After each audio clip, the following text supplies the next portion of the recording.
है तो बसंत है और झगड़ा है तो बसंत है। शब्दों का ही तो चक्कर है। अगर प्रेम है तो बसंत है और लड़ाई है 24 घंटा तो बसंत है। मैं के चली जाऊंगी तुम देखते रहे। ऐसा प्रेम ऐसा संजोग बना कि सिर्फ तुलसीदास जी तो कथा वाचन के लिए किसी के यहाँ गए और रत्नावली का भैया आया, कहा बाहर चलो, तो मैं के चली गई और भाई के साथ मैं के गई। तुलसीदास जी कथा सुना के आए तो घर सुना सुना लगा, बिन घर नहीं घर भूत के डेरा।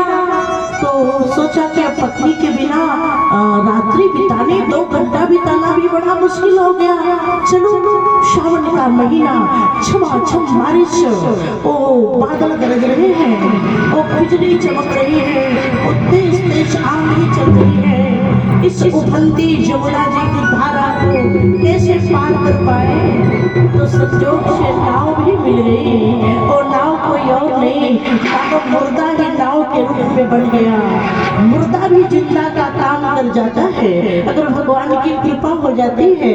इस बहते हुए मुर्दे की लाश पर बाबा बैठ गए हैं और छत पर ऊपर कोठे पे रतनावली है, रस्सी भी लटकी है, सांप जीवित है। जीवित सांप को पकड़ लिया लेकिन सांप काटा नहीं, क्योंकि बाबा को सांप काट लेता तो बहुतों को काल के गाल से बचा नहीं पाते। इसलिए जगत को काल के गाल से बचाना है तो जीवित सांप भी काटता नहीं है। सो जो स्वामी जी पहुंच गए उसी सर्प के सहारे निद्रा में पड़ी है, सो रही है रत्नावली। उंगली दबाया, आँख खुली, स्वामी आप चले आए, राम राम। लोग क्या कहेंगे? मेरी भाभी, मेरी सहेलियां, माता पिता 2-4 घंटे इंतजार कर जाते, मैं आ जाती, सवेरे आ जाते। ये रात सावन भादों की अंधेरी रात में आने की आवश्यकता क्या थी? तुलसीदास जी ने कहा, प्रिय बुरा मानो या भला, मुझे तेरे बिना अच्छा नहीं लगा, सो मैं चला आया। जिससे कोई प्रेम करता है ना, सच्चाई है, उससे विरह वियोग बर्दाश्त नहीं होता। मैं चला आया तुम्हारे पास। रत्नावली को थोड़ा आवेश आया पर सोचा नहीं था कि धारा इतनी परिवर्तित हो जाएगी। रत्नावली ने कहा, स्वामी आपको समझ में नहीं आ रहा, इस हड्डी मांस के शरीर से इतना प्रेम करते हैं। एक खून हड्डी और मांस से शरीर निर्मित है, अगर इससे थोड़ा कम ही प्रेम परमात्मा से करते ना तो आपका बेड़ा पार हो जाता। अस्थि चर्म में देह अश्व, ताबे ऐसी प्रीति तैसी जो रघुनाथ से हो तो हो भीत।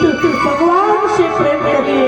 तुलसीदास जी को बात दिल से लग गई और बाबा लौट पड़े, पीछे मुड़ के नहीं देखा। रत्नावली रोती रह गई, रुकिए ना रुकिए ना। एक जब मैं कथा सुना रही थी, एक भाई ने कहा, बहन जी रत्नावली पत्नी ने डांटा तो तुलसीदास जी ने रामायण लिख लिया और उसी रामायण की आप लोग कथा सुना रहे हैं। मैंने कहा, भैया क्षमा करिए, आजकल की बहुत पत्नियां तो सैंडल से पिटाई करती हैं, ऐसी भी अभागी पत्नी है कंज की, लेकिन कोई पति उपन्यास लिख ले तो जाने। इस संत तुलसीदास जी का सौभाग्य था जो रत्नावली जैसी धर्म पत्नी मिली थी। धन्य धन्य उस देवी जी का जिसका नाम था रत्ना और जिसके कहने से टूटा तुलसीदास के मोह का सपना। गोस्वामी तुलसीदास जी चित्रकूट अयोध्या होते हुए काशी बनारस आए और बाबा विश्वनाथ के शरण में बैठ करके नौका जप किया।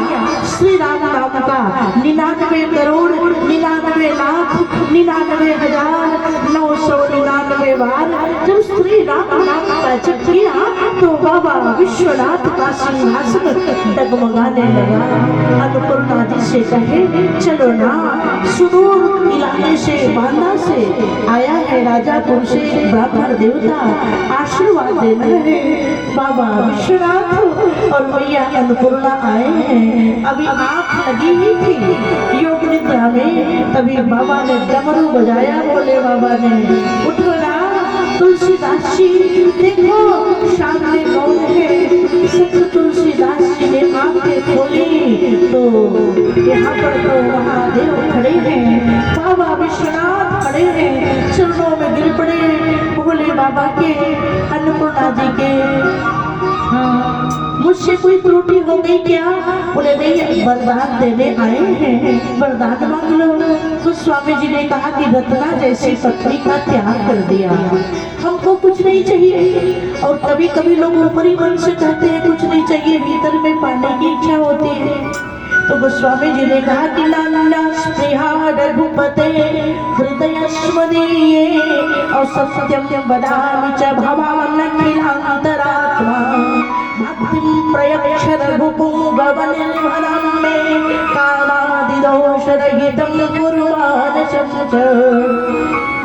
प्रभु तो सबके हृदय में बैठे हैं और आप प्रभु भगवान श्री राम के अनन्य उपासित हैं। आप भी हृदय में देख लें, मेरे मन में जगत को पाने की कोई इच्छा नहीं है।